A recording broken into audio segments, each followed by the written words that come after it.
Shri Sari Sa.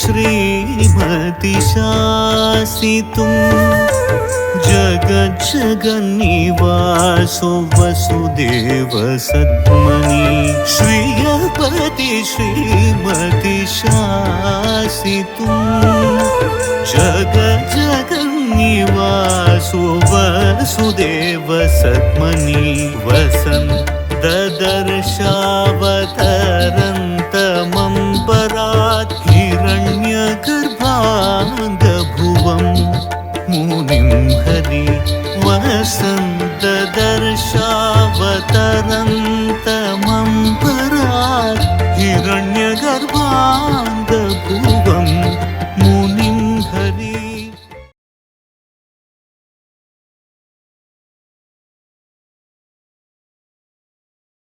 സദാശിവസമാരംഭാം ശങ്കരാചാര്യമധ്യമാം അസ്മദാചാര്യപര്യന്താം വന്ദേ ഗുരുപരമ്പരാം.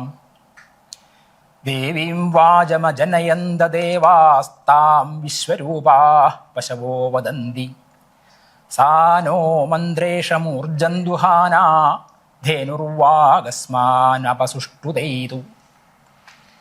ശിശുപാലവധം ഒരാസ്വാദനം. കാവ്യേഷു മാഘ, കാവ്യങ്ങളിൽ മാഘം എന്ന ആചാര്യോക്തി പ്രസിദ്ധമാണ്. ആചാര്യദണ്ഡിയും ഭാരവിയും കാളിദാസരും ഉൾപ്പെടുന്ന മഹാകവിത്രയത്തിൽ ഓരോരുത്തരും താന്താങ്ങളുടെ രീതിവൈശിഷ്ട്യത്താൽ പ്രസിദ്ധരാണല്ലോ. മാഘനിലാകട്ടെ പദലാളിത്യവും അർത്ഥഗൗരവവും ഉപമയും സമ്മേളിച്ചിരിക്കുന്നു എന്നതാണ് സഹൃദയ അഭിപ്രായം. അതുകൊണ്ട് തന്നെ പ്രസ്തുത മഹാകാവ്യത്തിൻ്റെ പഠനവും ആസ്വാദനവും മറ്റുള്ളവയെ അപേക്ഷിച്ച് പ്രധാനവും അതേസമയം വെല്ലുവിളിയുമാകുന്നു. ഒരു സംസ്കൃത വിദ്യാർത്ഥിയെ സംബന്ധിച്ച് മാഘത്തിൻ്റെ പഠനം ബുദ്ധിമുട്ടേറിയതാവാമെങ്കിലും അസൂയാവഹമാകും വണ്ണം വിജ്ഞാനം ആർജിക്കുന്നതിന് കാരണവുമായി തീർന്നേക്കും. കാരണം അത് പഠിതാവിൻ്റെ ഭാഷാ നൈപുണി വർദ്ധിപ്പിക്കുന്നു. നവസർഗഗതേ മാഘേ നവശബ്ദോ ന വിദ്യതേ. മാഘത്തിലെ 9 സർഗങ്ങളിലൂടെ സഞ്ചരിച്ചു കഴിഞ്ഞാൽ പുതിയ പദങ്ങൾ കാണാനാവില്ല എന്ന ചൊല്ല് സംസ്കൃത ഭാഷാസ്നേഹികൾക്ക് ഹരം പകരുന്നതാണ്. മഹാകാവ്യങ്ങളിൽ ധാരാളം വൈശിഷ്ട്യങ്ങളുള്ള മാഘകാവ്യം പരിചയപ്പെടുത്താൻ അവസരം ലഭിച്ചതിലുള്ള സന്തോഷവും ആ പണി എന്നെ ഏൽപ്പിച്ചതിൽ സംഘാടകരോടുള്ള നന്ദിയും പ്രകടിപ്പിച്ചുകൊണ്ട് തുടങ്ങട്ടെ. പഞ്ചമഹാകാവ്യങ്ങളിൽ ബൃഹത്രയികളിലൊന്നായി പറയപ്പെട്ടു വരുന്ന മാഘൻ എന്ന പേരുള്ള മഹാകവി എഴുതിയതിനാൽ മാഘം എന്ന പേരിൽ പ്രസിദ്ധമായി തീർന്ന ഈ കാവ്യത്തിൻ്റെ ശരിക്കുള്ള പേര് ശിശുപാലവധം എന്നാകുന്നു. പേരിൽ നിന്ന് തന്നെ കാവ്യത്തിൻ്റെ ഉള്ളടക്കം എന്താണെന്നത് വ്യക്തമാണ്. മഹാഭാരതത്തിലെ സഭാപർവം 30 മുതൽ 42 വരെയുള്ള അധ്യായങ്ങളുടെ വികസിത രൂപമാണ് ഈ കൃതി.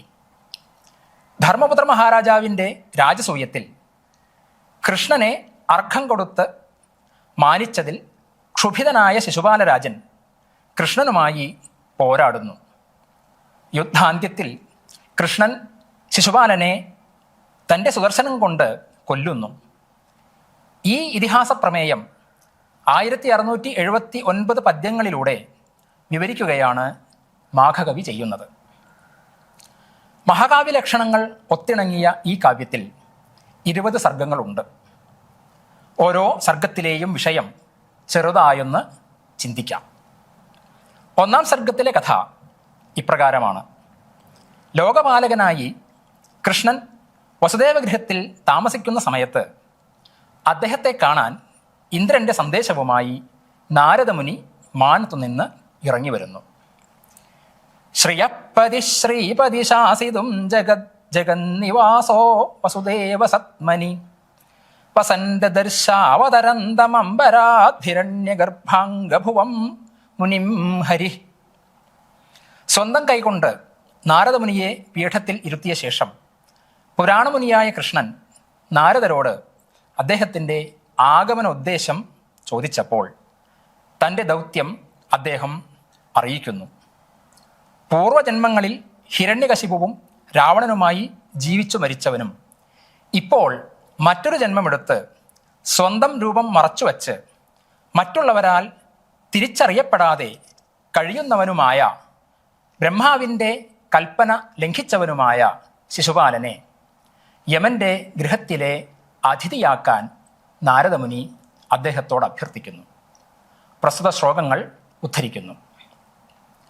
അഭൂതഭൂമി പ്രതിപക്ഷജന്മനാം ഭിയാം തനൂജസ്തപനദ്യുതിർദിതേ യമീന്ദ്രശബ്ദാർത്ഥനിസൂദനം ഹരേർഹിരണ്യപൂർവം കശിപും പ്രചക്ഷതേ വിനോദമിച്ഛന്നഥ ദർപ്പജന്മനോ രണേന കണ്ട്വാസ്ത്രിദശൈഃ സമം പുനഃ സ രാവണോ നാമ നികാമഭീഷണം ബഭൂവ രക്ഷക്ഷതരക്ഷണം ദിവ അധോപപത്തിം ഛലനാപരോപരാമവാപ്യ ശൈലൂഷ ഇവൈഷ ഭൂമികാം തിരോഹിതാത്മാ ശിശുപാലസംജ്ഞയാ പ്രതീയതേ സംപ്രതി സോപ്യസഃ പരൈഃ തദേന മുല്ലംഘിതശാസനം വിധേർവിധേഹി കീനാശനികേതനാതിഥിം ശുഭേതരാചാരവിഭക്തിമാപദോ വിപാദനീയാഹി സദാമസാധവ. മംഗളമാചരിക്കാത്തവർ നല്ലവരുമായി ചേരില്ല, അവർ വധിക്കപ്പെടുക തന്നെ വേണം എന്ന് പറഞ്ഞ് നാരദൻ ഭാഷണം അവസാനിപ്പിക്കുന്നു. അപ്രകാരമാകട്ടെ എന്ന കൃഷ്ണന്റെ മറുപടിയോടെ ഒന്നാം സർഗം അവസാനിക്കുന്നു. രണ്ടാം സർഗം കൃഷ്ണ ബലഭദ്ര ഉദ്ധവന്മാരുടെ കാര്യാലോചനയാണ്. തൻ്റെ നിർദ്ദേശപ്രകാരം യാഗം ചെയ്യാൻ ആഗ്രഹിക്കുന്ന യുധിഷ്ഠിരൻ്റെ ക്ഷണം സ്വീകരിച്ച് അദ്ദേഹത്തിൻ്റെ സമീപത്തേക്ക് പോകാൻ ഉദ്ദേശിച്ച കൃഷ്ണൻ നാരദമുനിയുടെ വാക്കുകൾ കേട്ടതിനാൽ യാഗഭൂമിയിൽ പോകണമോ അതോ ശിശുപാലനെ യമുപുരിക്ക് അയക്കണമോ എന്ന ചിന്തയാൽ ഇതികർത്തവ്യഥാമൂഢനായി തീർന്നു. ഉദ്ധവരും ബലരാമനും ഒന്നിച്ച് സഭാഗൃഹത്തിൽ പ്രവേശിക്കുന്ന കൃഷ്ണൻ അവരോട് നാരദൻ്റെ ആവശ്യം അറിയിക്കുന്നു. കാര്യങ്ങൾ നേരെയാവാൻ ആഗ്രഹിക്കുന്നവൻ ശിശുപാലനാകുന്ന ഉയർന്നുവരുന്ന ശത്രുവിനെ അവഗണിക്കരുത്. വർദ്ധിക്കുന്ന കോപവും ശത്രുവും ഒരുപോലെയാണ്. ശിശുപാലൻ ലോകരെ ഉഷ്ണിപ്പിച്ചുകൊണ്ടിരിക്കുന്നത് എന്നെ ദുഃഖിപ്പിക്കുന്നു. തൻ്റെ അസാന്നിധ്യത്തിലും യാഗം നിർവഹിക്കാൻ യുധിഷ്ഠിരന് സാധിക്കും. എന്നാൽ വർദ്ധിച്ചു വരുന്ന രോഗത്തിന് തുല്യനായ, ലോകരെ മുഴുവൻ വേദനിപ്പിക്കുന്ന, അതുകൊണ്ട് തന്നെ തനിക്ക് ഏറെ ദുഃഖമുണ്ടാക്കുന്ന ശിശുപാലൻ എന്ന ശത്രുവിനെ ഇല്ലാതാക്കുകയാണ് ആദ്യം ചെയ്യേണ്ടതെന്നാണ് തൻ്റെ അഭിപ്രായം എന്ന് അദ്ദേഹം അവരെ അറിയിക്കുന്നു. കൃഷ്ണൻ്റെ അഭിപ്രായത്തോട് ബലഭദ്രർ യോജിക്കുന്നു. അദ്ദേഹം പറഞ്ഞു, യജതാം പാണ്ഡവസ്വർഗം അവത്വിന്ദ്രസ്തപത്വിന വയം ഹനാമ ദ്വിഷദ സർവസ്വാർത്ഥം സമീഹതേ. യുധിഷ്ഠിരൻ യാഗം ചെയ്യട്ടെ, ഇന്ദ്രൻ സ്വർഗം കാക്കട്ടെ, സൂര്യൻ ശോഭിക്കട്ടെ, നമുക്ക് ശത്രുക്കളെ ഹനിക്കാം. എല്ലാവരും അവരവരുടെ കാര്യമാണല്ലോ ഇച്ഛിക്കുന്നത്. പരിഭാഷ കേശവൻ വെളുത്താട്ട്. തുടർന്ന് ഉദ്ധവർ തൻ്റെ അഭിപ്രായം പറയാൻ ആരംഭിച്ചു. അഭിവന്ദയായ അച്ഛൻ പെങ്ങൾക്ക് അങ്ങ് കൊടുത്ത അവിടുത്തെ മകൻ്റെ 100 കുറ്റങ്ങൾ ഞാൻ പൊറുക്കാം എന്ന വാക്ക് അങ്ങ് പാലിക്കണം. അങ്ങയോട് സവിശേഷമായ ഭക്തി കാണിക്കുന്ന യുധിഷ്ഠിരനെ അങ്ങ് കണക്കാക്കണം. വലിയ ഭാരം ചുമലിലേറ്റാൻ പ്രാപ്തിയുള്ള അങ്ങ് യാഗത്തിൻ്റെ സകല ഭാരവും ഏറ്റെടുത്ത് അത് സഫലമാക്കി തീർത്തു തരണമെന്ന് ബന്ധുവായ ആ ധർമ്മരാജൻ ആഗ്രഹിക്കുന്നു. ശിശുപാലനെ പോലുള്ള ചപലന്മാരും ദുർബലപക്ഷക്കാരുമായ ശത്രുക്കൾ താങ്കളുടെ എതിരില്ലാത്ത വീര്യമാകുന്ന തീയിൽ പാറ്റ പോലെ വീഴട്ടെ എന്നിങ്ങനെ അദ്ദേഹം തൻ്റെ ഇംഗിതം വ്യക്തമാക്കുന്നു. സഹിഷ്യേ ശതമാകാംസി സോനോസ്ത ഇതിയത്വയാ പ്രതീക്ഷ്യം തൽപ്രതീക്ഷ്യായൈ പിതൃശ്വസ്രേ പ്രതിശ്രുതം.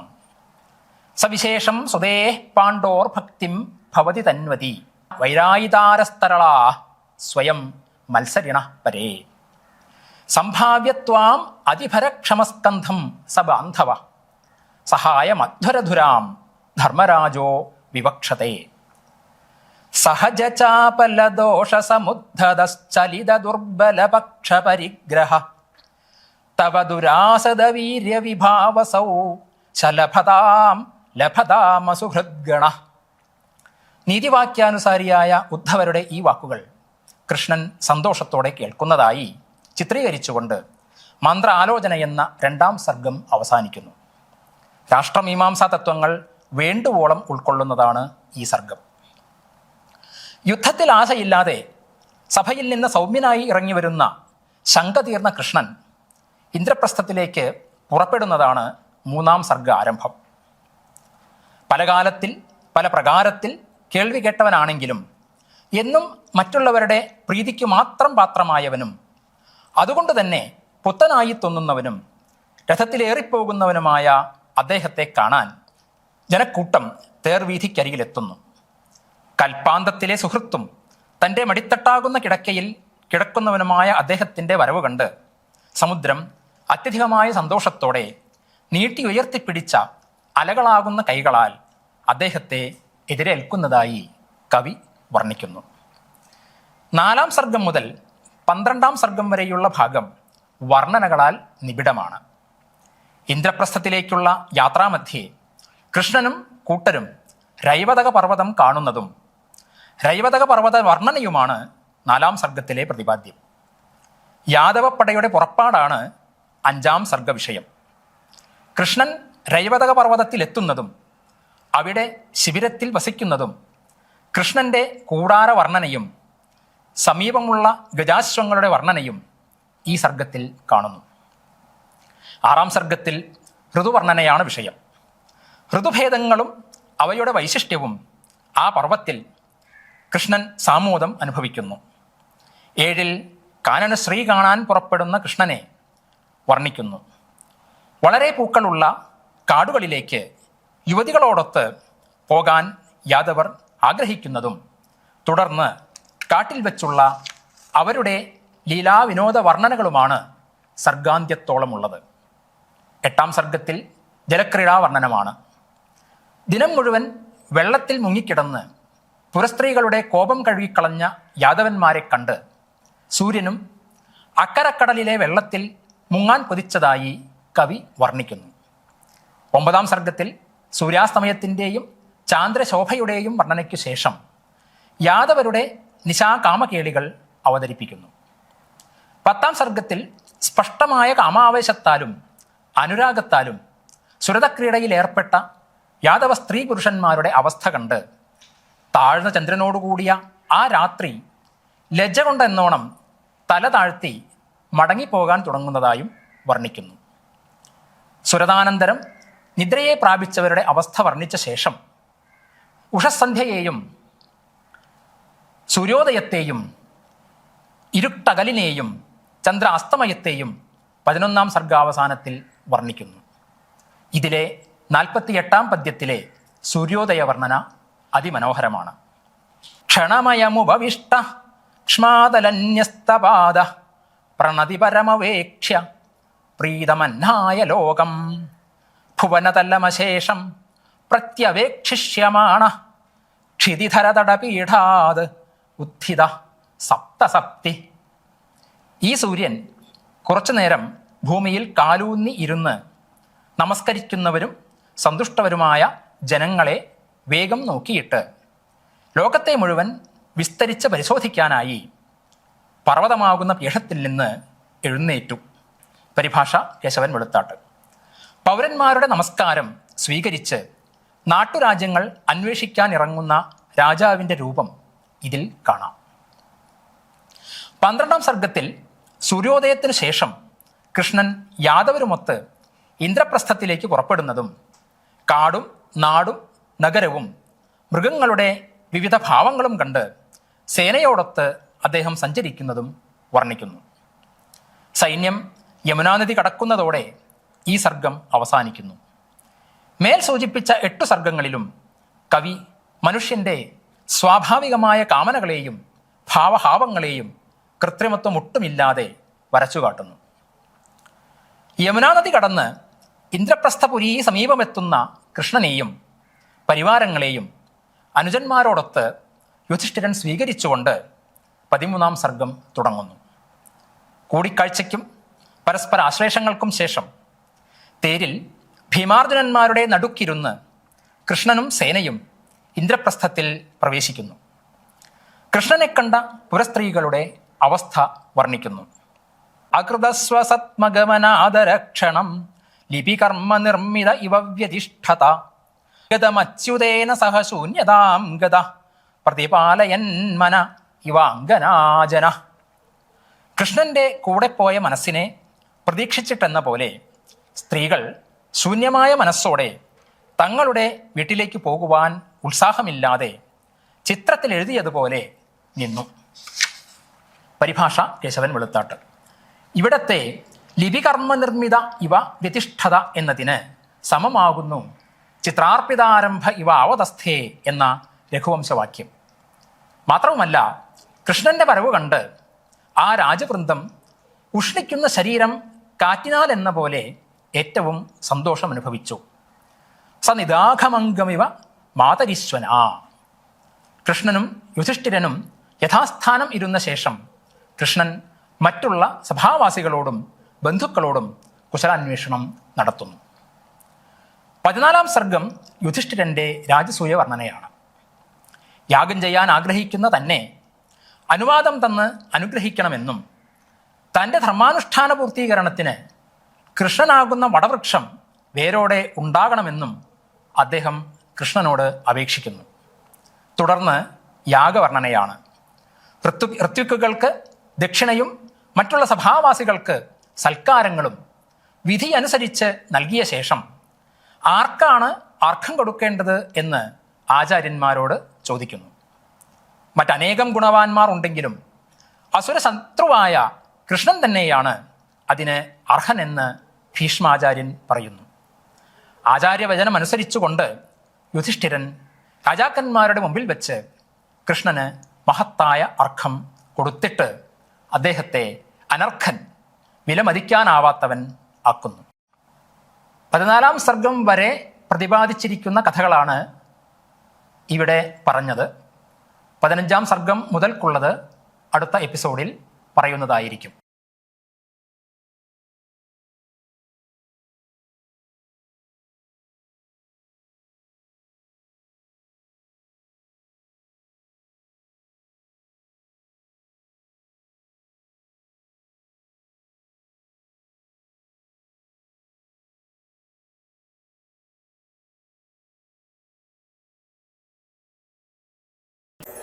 Risa, risa.